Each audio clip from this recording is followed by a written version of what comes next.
Hi guys and welcome back to Tarot Page Philippines. So, this video gawin natin yung weekly horoscope para po sa may mga Sun, Moon at Rising na Capricorn for March 30 to April 5. So, medyo baguhin natin yung concept. Pag okay yung results, ganito gagawin natin. Okay, so readings are for guidance purposes, so use your free will wisely. Kung bago po kayo, subscribe, like, and share na din. Kung kailangan nyo po ng private readings or spell works, you can message me. Kung hindi mo alam yung Sun, Moon, Rising, sa end ng video, we have a link for you para mapanood mo. If you want to support our channel for growth, you can click the join button or yung thanks button. So ano bang i-expect natin, Capricorn, para sa'yo on this week? So we have Imagine, we have Orphan, The Fates, Truth Be Told, Co-Create, Go the Distance, and A Leg Up. Tapos, yung deities mo is si Pluto, Completion, Secrecy, and Transform, and si Ate Venus. Ate. So, beauty, value, and love. Okay. So, what can we expect for you? Alam mo, may mga moments of isolation muna na mga ganap for this week para sa'yo. Na, in a positive naman tong isolation mo. Yung tipong bibigyan ka ng universe ng pagkakataon para mapagnilay-nilayan mo.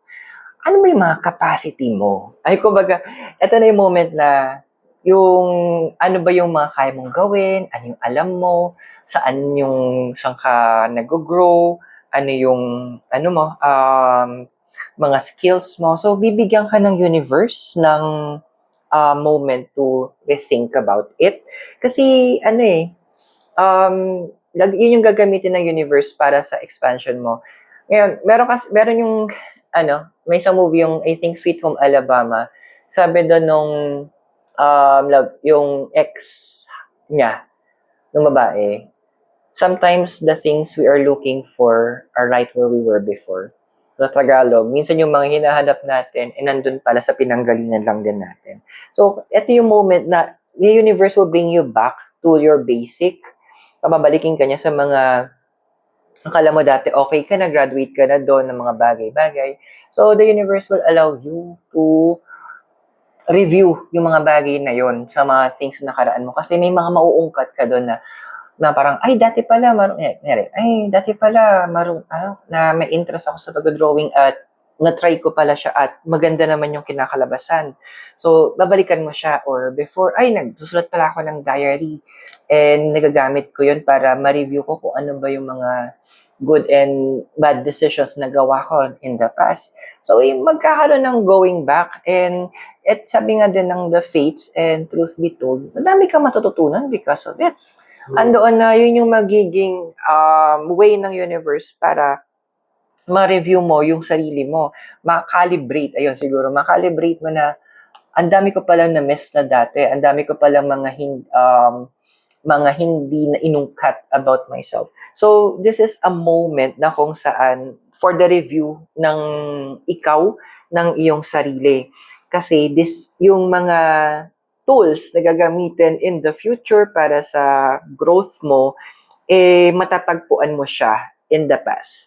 So, not to mention yung mga dati mong plan, sabi nga na Imagine, yung mga dati mong plan na nalimutan mo na, siguro, or naipagsantabi mo, yung mga targets mo, magkakaroon tayo ng i-revisit mo na siya. Andoon yung tipong babalikan mo, ano ba yung mga dati kong naging plans na hindi ko natuloy, o yung mga projects na nasimulan mo na nawalan ka ng oras or nawalan ka ng interest. Ito na yung moment na ibabalik ng universe yun para sa'yo. Kasi importante na makuha mo ulit siya. Importante na mabalikan mo kasi yun yung mga hidden tools in the past na kailangan mo ngayong gamitin for your own personal growth. And of course, magagawa mo yon during your isolation moment. Ito yung moment, dahil naka-isolate ka, ito na yung moment na paano ba, bakit isolation? Kasi parang ganito yan kung meron ka 1,000 bombilya, hindi mo malalaman kung ano yung pinakamaliwanag dyan, ano yung hindi maliwanag o yung pundido. Kailangan magkakahiwalay sila para malaman mo which one Is it na 10 watts lang dyan? Ano yung 100 watts? Ano ba dyan yung pipitik-pitik na? O nagbabadya na? O ano dyan yung pundido? That's why individuality is also important. Kaya importante din nagkakaroon tayo ng moments of isolation, moments na mag-isa tayo. Kasi ito na yung chance na binibigyan ng universe para ma-evaluate mo yung sarili mo. Now, huwag ka don't worry because with the, meron tayong co-create, go the distance and a leg up. Yes, may mga ipapadala din yung universe na help directly at indirectly sa'yo. So, indirect na help na ibibigay sa ito yung mga tipong makakita ka ng mga signs, parang minsan, ay bakit nakakita ko ng 111, mga ganyan. Or ano na, may mga luma kang, may mga, maybe sa mga luma mong gamit, habang nag-aayos ka, biglang kang may makita mga letters or notes, kung ano man yan na magpapaalala sa'yo, yung value mo, yung strength mo, yung capacity mo. Hanggang magpapadala siya continuous or pwedeng music out of the blue or nagbabrowse ka ng videos and nakikita mo yung isang particular video na sobrang kukuha na attention mo. So, help will be provided indirectly and yung mga direct naman na help na ibibigay with the co-create, literal, may mga people from your past. So, mga dating pwedeng mga nawalan kayo ng communication, pwedeng good or bad yung naging relationship mo sa kanila, babalik for a final reconnect. Bakit? Kasi meron silang resources na kailangan mo. At meron kang resources na kailangan nila. Huwag ka agad mag-shutdown ng sarili mo na, ayoko nang kausap kasi hindi maganda yung nangyari in the past, blah, blah, blah. Ito yung nangloko sa akin, blah, blah, blah. No. Sabi nga in the Bible, there's a passage there na all things work together for good for those who love Him. Lahat is gagamitin para ang huling kakalabasan is maganda.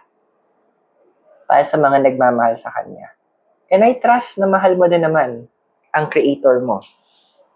Kaya yun yung gagawin niya. Ngayon, sabi nga ni Go the Distance sa'yo, huwag ka magmamadali ha, na parang tatakasan mo. Kasi this is a moment and as well that the universe will medyo mag-start siya mag-open sa'yo ng possible romantic relationship. So, if you're in a relationship, pwedeng mag-level up na tong relationship nyo.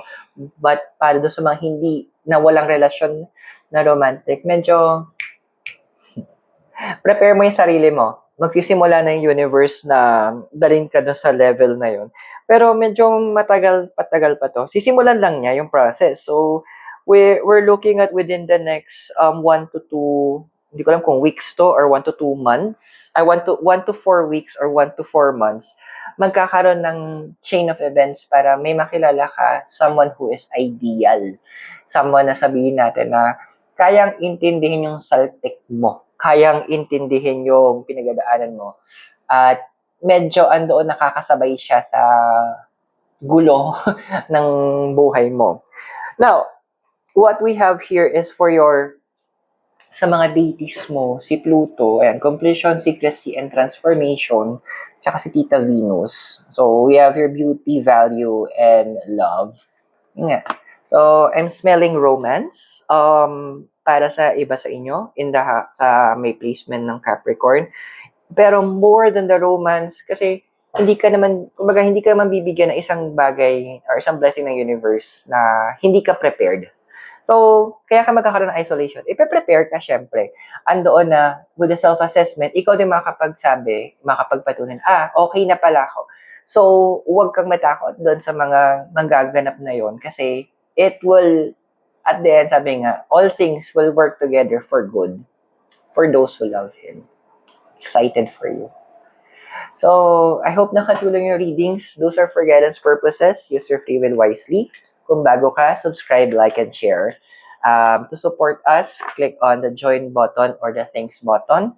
And for private readings and spellworks, message mo lang ako. Capricorn, maraming salamat sa'yo. God bless, Namaste, Hare Krishna, and blessed be.